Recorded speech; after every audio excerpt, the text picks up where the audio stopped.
I think it's a great thing. It opens up a lot of opportunities for people to share how they're feeling, because obviously some people may not be as confident to go out and do certain things. One of the big things right now is YouTube and people making tutorials on there, whether it's hair or beauty, cooking. When I was at university, I didn't have a television. I couldn't watch the news all the time, whereas I was always on Twitter, and that's how I basically found out all of my news. Eu acho que tem os dois lados, porque as mídias sociais elas aproximam as pessoas que não estão fisicamente perto de você, mas ao mesmo tempo elas excluem as pessoas que estão fisicamente perto de você. Por exemplo, você está sentada, sei lá, num bar, aí está com várias pessoas com você, num restaurante, aí você fica lá viciada. Eu sou uma dessas.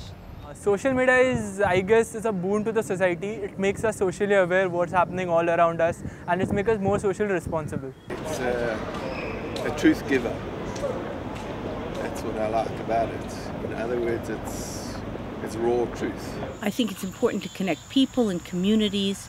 I think it's less important to try to sell things or to enforce or promote ideas. Até certo limite boa, só que chega momento que está escravizando, na verdade, a sociedade.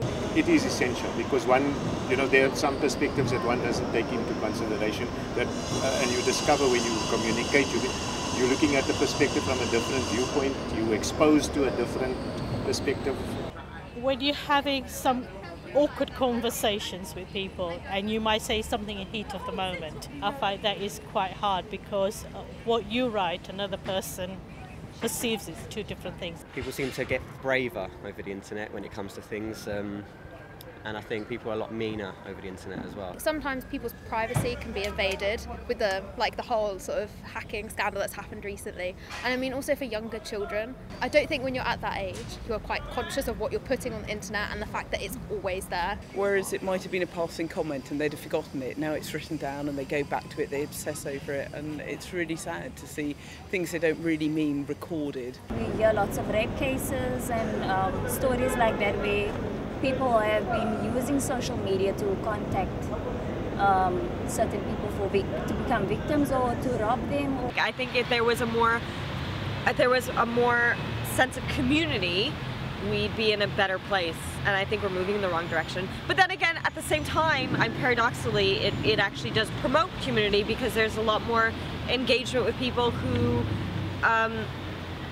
otherwise would not be communicating with each other. Eu consegui fazer contato com amigos de 50 anos atrás, tudo por causa desses contatos. I think in some elements it's quite good because you get to keep in contact with people that you maybe ordinarily wouldn't, and freedom of speech and stuff, but I think sometimes it's taken too far, like the Twitter trolls and stuff like that. I just think it's horrible. It's just pretty much a disgrace to society, really. You can select whether you think social media is a good thing or not.